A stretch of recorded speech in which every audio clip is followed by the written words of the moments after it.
कि मेरे दादाजी का ड्रीम था कि उनके घर से डॉक्टर बने। तो तब से ये चला आ रहा था, मैं हुआ नहीं था उसके पहले से, था घर से एक डॉक्टर। फेल होने के बाद मुझे पता लगा था कि एक्चुअल में फेल होना कहते किसे हैं। मुझे उस दिन रियलाइज हुआ कि ड्रीम जो घर वाले 20 साल से कैरी कर रहे हो एक बार में धूल में मिला दी। और फिर एक कोविड का सीन आया कि 25 अगस्त को मुझे कोविड हो गया ऑलमोस्ट। मतलब टेस्ट मैंने नहीं करवाया था लेकिन पूरी बॉडी टूट गई थी पूरा, मतलब वो बहुत गंदा फेस था। तो अराउंड 13 डेज तक मैं बेड पर रहा। मुझे पूरी उम्मीद है कि आज से 10 साल के बाद तुम मुझे 50% लग रहा है ऐसा डॉक्टर मिलोगे, 50% मुझे लग रहा है तुम कुछ और बन के मिलोगे। तुमसे बात करके मुझे यही समझ में आ रहा है, आज से 7-8 साल बाद तुम कुछ और ही बन के निकलोगे। कुछ अच्छा तो कर जाओगे, ये तो लग रहा है, कुछ डिफरेंट तो करोगे तुम। Hello Naveen, hi. Hello sir, good afternoon. Good afternoon. तो नवीन, अभी आप कहाँ पे हो? जयपुर में? सर मैं मालपुरा टाउन है जयपुर से 100 किलोमीटर का हूँ। अच्छा, टाउन है ये। जी सर। ओके नवीन, तो आपका ये कौन सा अटेम्प्ट था? थर्ड अटेम्प्ट था? सर ये थर्ड अटेम्प्ट था आफ्टर कोविड। थर्ड अटेम्प्ट था। तो ठीक है नवीन, थर्ड अटेम्प्ट में यार तुमने काफी अच्छा किया है, आप यकीन बैठ से इस बार से। जी सर। तो स्टार्ट करते हैं नवीन, क्लास 11 से स्टार्ट करते हैं, अपनी कहानी तुम ही स्टार्ट करो। जी सर। सो सर 10th में मेरा 88 परसेंटेज था। तो मैंने यहीं पे हमारे पास में केंद्रीय विद्यालय अविका नगर है जो कि central sheep and wool research institute है यहाँ पे अविका नगर। तो वहाँ के मतलब साइंटिस्ट जो फैकल्टीज होती है वहाँ मैंने एडमिशन लिया था। तो 11th में तो मतलब यहाँ टाउन का बच्चा था तो मुझे कोई आइडिया ही नहीं था कि क्या होता है क्या नहीं होता। तो मस्ती से 2 साल मस्ती में कट गए बिल्कुल। ये तो था, मतलब पेरेंट्स तो हमेशा से कहते थे डॉक्टर बनना है डॉक्टर बनना है। मतलब मेरे जो पेरेंट्स थे या जो मेरे जो अंकल थे चाचा थे मेरे, उन्होंने भी जब वो 12th में थे तब प्रिपरेशन की थी। मेरे दादाजी का ड्रीम था कि उनके घर से डॉक्टर बने।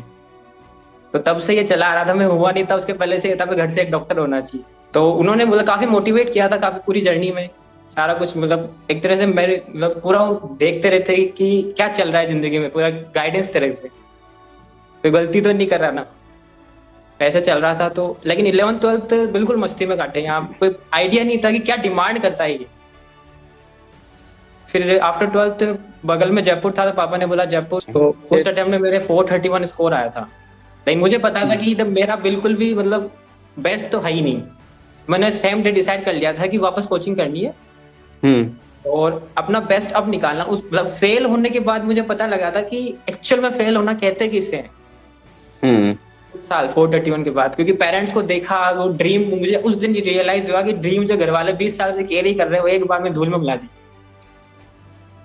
मतलब वो अच्छा फेज नहीं रहा वो जयपुर वाला हाँ। फेज। हाँ। क्योंकि वहां दिक्कत नहीं थी लेकिन अपने में मैंने ही दिक्कत थी। एफर्ट नहीं दिया था। अपने में दिक्कत थी। तो फिर मैंने डिसाइड किया जयपुर जाते हैं। तो लेकिन जयपुर में मेरा एक फ्रेंड था जो पिछले साल मेरा रूममेट था। उसने बोला कि मैं भी जयपुर आ रहा हूँ। उसका भी अराउंड 420 स्कोर था उस साल और वो काफी मेहनती बच्चा था। वो मतलब मेरे पड़ोस वाले रूम में था। उसने बोला कि मैं तेरे को रूममेट बनाऊंगा, तू 12 घंटे पढ़ता है, मैं तेरे को देख के 12 घंटे पढ़ूंगा। वो ऐसा बच्चा था। तो उसने बोला कि भाई मैं अभी नहीं आ सकता, मैं 20 दिन बाद आऊंगा जयपुर। मतलब मैंने रिजल्ट के अराउंड 1-2 दिन बाद में चला गया था जयपुर। तो उसने मुझे लास्ट मिनट में मना कर दिया।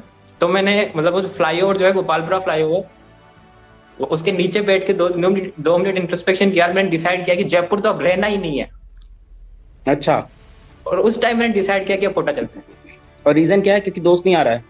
दोस्त नहीं, कि दोस्त की वजह से मैं वापस जयपुर आ रहा था। क्योंकि वो दोस्त मेहनती था और उसको देख के मैं मेहनत करने वाला था। क्योंकि मेरे को क्या है कि हमेशा से ही मतलब ऐसा था कि लास्ट मिनट में पढ़ के रिजल्ट परसेंटेज आती थी 90% हमेशा लास्ट मिनट में पढ़ के बन जाती थी। तो मेहनत का पता ही नहीं था कि मेहनत कहते किसे हैं। और पेरेंट्स ने भी कभी फोर्स नहीं किया। तो उसके बाद में मैंने डिसाइड किया कोटा जाने का। और इस बार मेंटेलिटी थी कि पढ़ना है। तो वहाँ कोटा गया। इनिशियल टेस्ट के स्कोर में मतलब अराउंड 3 टेस्ट में तो 680 680 680, मतलब 3 महीने कंसिस्टेंट मेहनत की।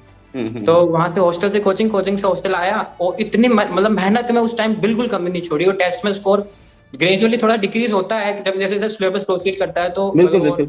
मिनिमम स्कोर मेरा उस साल 580 था और एवरेज 630 के अराउंड चलता था पूरे साल भर। लेकिन फिर क्या हुआ, मार्च आते आते फिर कहीं ना कहीं मेंटल ब्रेकडाउन होना स्टार्ट हो गया। वो स्ट्रेस वहां पे क्या होता है, टेस्ट सीरीज वगैरह में मार्क्स वगैरह भीड़ देख के काफी ब्रेकडाउन होना स्टार्ट हो गया मैं।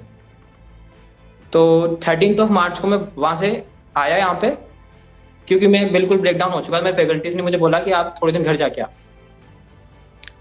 फिर मैं नंबर वापस कब आने लगे थे? हाँ, नंबर कब आने लगे थे?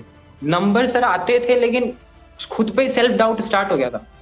600 आने के बावजूद ऐसा लगता था कि एग्जाम में नहीं आएंगे। वही वो मेरे क्या था कि मतलब एफर्ट में करता था लेकिन वो पेपर के अकॉर्डिंग नहीं करता था, बहुत सारी मतलब रिवीजन में लगता था कि फ्रीक्वेंट रिवीजन नहीं हुआ, फिर 5 बार करना चाहिए था, 2 बार ही क्यों हुआ, खुद पे डाउट करना स्टार्ट कर दिया। फिर मतलब इमोशनली फिर मैं वहां क्या हुआ कि मार्च में 13 मार्च को मुझे आना इसलिए पड़ा क्योंकि मैं दिन भर सोने में काटने लगा, ब्रेकडाउन के कारण स्ट्रेस मैनेज ही नहीं हो पा रहा था। फिर कोटा से आने के बाद तो यहाँ फिर कंफर्ट आ गया, फिर मतलब वहां तो क्या है कि कोचिंग 6 घंटे कोचिंग और 5 घंटे सेल्फ स्टडी, इतना मिनिमम होता था मेरा। मैं यहाँ घर आने के बाद मालपुरा जहाँ मैं रहता हूँ वहां आने के बाद मतलब 5 घंटे 6 घंटे में मैं सेटिस्फाइड होना स्टार्ट हो गया कि अब तो बहुत पढ़ लिया। तो पूरा और टेस्ट का भी सिस्टम मतलब पूरा खत्म हो गया। तो फिर वो जैसे जैसे चीजें प्रोसीड करी, फिर वो लॉकडाउन मतलब क्या पोस्टपोन वाले दिमाग का वो होने लग गए, एग्जाम की डेट 4 बार शिफ्ट हो गई। हाँ तो वैसे ही स्टेबिलिटी नहीं थी, और फिर धीरे धीरे करते करते प्रिपरेशन थोड़ी थोड़ी चलती रही। और यहाँ देखने वाला भी कोई नहीं था कि वहां तो 10 घंटे बच्चा पढ़ता था कि यार मैं नहीं पढ़ रहा तो पड़ोस वाला पढ़ रहा है, हम्म यहाँ मैं ही पढ़ने वाला, मैं ही देखने वाला। मुझे पता था मैं कम पढ़ रहा हूँ फिर भी मैं नहीं पढ़ता था। नहीं, और फिर बहुत सारे पेरेंट्स को ने तो भी ये इतना होता है फोर्स कि किया जब नहीं। वो दो दो ऐसे पॉइंट आते हैं जब कोटा बस जाता है। एक आती है वो दिवाली हॉलीडेज, वहां पे आधा बच्चा ड्रॉप करता है, घर जाएगा, उसमें गया उसका वो 10 दिन, और फिर उसके बाद वापस आके वो कभी कम बैक नहीं कर पाता। और दूसरा होता है ये टाइम जब इंसान वापस आ जाता है कोटा से। जब टेस्ट सीरीज कई लोग स्टार्ट का मैंने होती है, देखा उसने करेक्शन ड्रॉप होते हुए। सिलेबस कंप्लीशन के बाद जब टेस्ट सीरीज स्टार्ट होती है, वो वाला फेज। फिर क्या हुआ? उसके बाद क्या हुआ, अगस्त अगस्त तक मैंने धीरे धीरे करने लगा, तो मेरा स्कोर अराउंड 560 570 तक आ गया लास्ट तक आते आते। और फिर एक कोविड का सीन आया कि 25 अगस्त को मुझे कोविड हो गया ऑलमोस्ट। मतलब टेस्ट मैंने नहीं करवाया था लेकिन पूरी बॉडी टूट गई थी पूरा, मतलब वो बहुत गंदा फेज था। तो अराउंड 13 डेज तक मैं बेड पे रहा ऑलमोस्ट। और जब 4 को मैं उठा तो फिर मेरे को उठने की इच्छा खत्म हो गई कि अब तो खत्म हो गया, अब कुछ नहीं हो सकता। फिर भी मैंने ट्राई किया करने का बहुत कोशिश किया। लास्ट में टेस्ट दिए, 2-3 टेस्ट दिए, फिर मैंने यूट्यूब पे मतलब जो वन शॉट वीडियोस होते हैं वो किया। फिर जाके मेरा 575 2020 का स्कोर रहा ऑलमोस्ट, लेकिन रैंक इन्फ्लेशन ने खत्म कर दिया।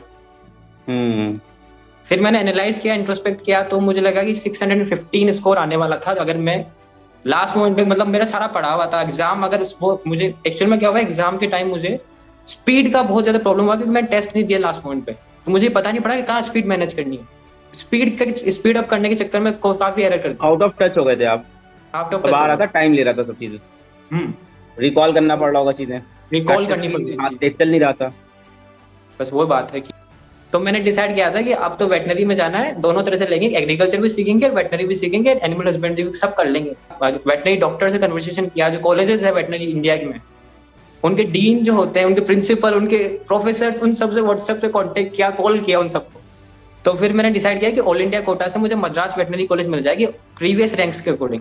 तो और वो वेटनरी की टॉप इंस्टीट्यूशन है। मैंने जितने भी लोगों से पूछा कि बेटा वो दूर है, उन्होंने बोला कि दूर है लेकिन उससे बेहतर तुझे नहीं मिलेगा। तो मैं ऑल इंडिया कोटा काउंसलिंग का वेट करने लगा। और यहाँ पे क्या हुआ था, राजस्थान कोटा से मुझे बीकानेर वेटनरी कॉलेज मिल गया, तो राजस्थान का टॉप कॉलेज है। मैं बोला बीकानेर में तो सिर्फ एनरोलमेंट लिया है, एडमिशन थोड़ी लिया है। तो जैसे ही एमवीसी का आया 16 जनवरी को आया था वो, तो मैंने बोला कि अब जाना चेन्नई। पापा मम्मी ने साफ मना कर दिया, बिल्कुल, कि बीकानेर में हो रखा है, राजस्थान में रहो, राजस्थान में पढ़ो। मैंने बोला ये कोई तरीका थोड़ी होता है। मतलब काफी, मतलब मैंने पूरी प्लानिंग कर रखी, इतने लोगों से इंटरेक्शन किया, सब कुछ किया, पर आपने मेरी पूरी 4 महीने की मेहनत को बिगाड़ दिया, ऐसे कैसे? गई भैंस पानी में। गई भैंस पानी में। तो मैं डिसाइड किया कि अब सेल्फ स्टडी करेंगे और नीट फाड़ेंगे और फिर बोलेंगे कि वेटनरी में जाना है कि एमबीबीएस में जाना है, मैं डिसाइड करूंगा। एमबीबीएस पहले निकाल दो, पहले प्रूव कर दो अपने आप को, उसके बाद इसमें जाना आपकी इच्छा। मुझे मतलब personally MBBS as a profession आज तो पसंद नहीं, लेकिन भैया कहते हैं जैसे गुस्से का पसंद आ जाएगा, क्योंकि मुझे ग्राउंड पे पसंद है और ये फील्ड वर्क नहीं है, ये आपको एक बाउंड करके लगता है। मुझे बाउंड होकर रहना पसंद नहीं है, मुझे डायमेंशन, खुला आसमान चाहिए मुझे। तो फिर मैंने डिसाइड किया कि सेल्फ स्टडी करते हैं। फिर मैंने 2 दिन सेल्फ स्टडी करने की कोशिश की, लेकिन पढ़ाई किए हुए 4 महीने हो गए थे और पता नहीं था किससे पढ़ना है, क्या पढ़ना है। नोट्स उठाए तो 4 घंटे पढ़ा दिन भर में और खत्म हो गया कि अब तो यार कुछ नहीं हो सकता। मतलब मैं नेगेटिव थॉट्स आना स्टार्ट हो गई। फिर 2 दिन ऐसे हुए कि फिर मैंने अपने दोस्त को कॉल किया तो उसने अपने फ्रेंड के लिए मुझसे पूछा था कि ये फिजिक्स वाला कैसा है एज ए प्लेटफॉर्म। मैंने बोला इसमें क्या है, मैं आपको जानता नहीं था उसके पहले, क्योंकि मैं ऑफलाइन कोचिंग लेता था, स्मार्टफोन मेरे पास था नहीं। तो उसने मेरे से पूछा कि फिजिक्स वाला कैसा है। मैंने बोला कि यार मुझे आइडिया नहीं है, लेकिन मैंने आपके यूट्यूब पे जब से जर्नी स्टार्ट की थी ना, उसके पहले कुछ लेक्चर्स देखे थे आपके फिजिक्स के, तो मुझे लगा कि यार अलग सर का है, कुछ अच्छा ही होगा। फिर जैसे ही मुझे पीडब्ल्यू का उस टाइम पता लगा उस फ्रेंड से, तो मैंने उस बारे में रिसर्च किया कि यकीन क्या है, क्योंकि अक्टूबर से स्टार्ट हो गया था, मैं जनवरी में आया था, तो काफी कुछ अवेलेबल था, यूट्यूब पे भी था, सब जगह था। और उसी दिन सेम यकीन डे दिख मैंने रहा हुआ था। रात को 8:30 बजे मैंने परचेज कर लिया था, तो सेम इसके डे। पहले तुमने हम लोग का कभी नाम भी नहीं सुना था, ये लेक्चर भी नहीं देखा था, ऑफलाइन में थे। बिल्कुल ऑफलाइन में था, तुमको ऑफलाइन किसी सिस्टम। फ्रेंड ने बताया कि कोई फिजिक्स वाला का लेक्चर है, वो कैसा है, और पूछा था हाँ, किसी और दोस्त के लिए? मुझसे पूछा अपने फ्रेंड के लिए कि मेरा एक तो तुम्हारे जूनियर है, वो तो तुम्हारे दिमाग लेना में चाह कैसे रहा है। आया कि तुम ढूंढो उसको? हम्म। तो आपके दिमाग में अपने लिए कैसे आया फिर? उसने बोला ना, एक सिस्टम है जो कि 2500 में सब कुछ ऑफर कर रहा है, लाख रुपए साल साल के दे के आया था, तो मेरे लिए 3500 रुपए तो ऐसा था कि किताब खरीद रहा हूँ मैं। और सब कुछ था उसमें, और मैंने सारी बुक्स खरीदी है, मेरे पास सब कुछ अवेलेबल है बुक्स के नाम पे, मेरे को किसी हाँ पेरेंट्स ने किसी तरह का कोई वो नहीं बोला कि क्या हाँ खरीदना है, हाँ सब हाँ कुछ था। हाँ। तो मुझे लगा कि भाई ट्राई करके देखते हैं, और जैसे ही मैं घुसा हम्म तो फिर तो मुझे लगा कि मिल गई जन्नत। उसके बाद हम्म मुझे लगा कि अब नहीं है दिक्कत, अब तो मस्त है सब कुछ। देखिए उसके अकॉर्डिंग, तो फिर उसके बाद मुझे लगा कि फिजिक्स तो हो जाएगी अलग सर से, हम्म। और फिर कुछ जो कमजोर टॉपिक थे केमिस्ट्री बायोलॉजी के, उसके मैंने लेक्चर्स देखे। बढ़िया है नवी, तुमसे बात करके बड़ा मजा आया, बड़ा डिफरेंट माइंड सेट के हो तुम। और मुझे पूरी उम्मीद है कि आज से 10 साल के बाद तुम मुझे 50% लग रहा है ऐसा डॉक्टर मिलोगे, 50% मुझे लग रहा है तुम कुछ और बन के मिलोगे। तुमसे बात करके मुझे यही समझ में आ रहा है, आज से 7-8 साल बाद तुम कुछ और ही बन के निकलोगे। कुछ अच्छा तो कर जाओगे, ये तो लग रहा है, कुछ डिफरेंट तो करोगे ही तुम, कुछ कुछ अच्छा तो। वर्ड्स ऑफ विजडम आपकी तरफ से, एक 1-to-1 इंटरेक्शन वाले, यूट्यूब पे तो बहुत देखे हैं। एक 1-to-1 इंटरेक्शन वाले वर्ड्स ऑफ विजडम, क्योंकि यूट्यूब पे तो बहुत सारे देखे। आपने मैंने आपके सामने इतना कुछ रखा, तो आपका क्या मतलब एक इनसाइट रहेगा कि मैं जो कर रहा हूँ तो उसके लिए मुझे किससे बच के रहना चाहिए एटलीस्ट। कि जैसे पैशन, कि दुनिया दुनिया तो मुझे टोकती ही है कि तू सोच रहा है, कर नहीं पाएगा। अपने पैशन से बचना, बाकी जाके देखो फिर अपना डिसीजन तो जस्टिफाई कर ही लोगे, आगे क्या दिक्कत है। तो जाके एक बार देख लो वाराणसी को, तो उससे ज्यादा अच्छा मिलेगा। ठीक है नवीन, ऑल द बेस्ट। तुमसे एक बार फिर हम लोग रिजल्ट के बाद जुड़ेंगे, अगर टाइम रहा तो बिल्कुल उस बार फिर एक बार बात करेंगे, वरना अभी से तुमको बहुत बधाइयाँ। Thank you sir, thanks a lot. ठीक आपसे है। मिलके बहुत अच्छा लगा सर।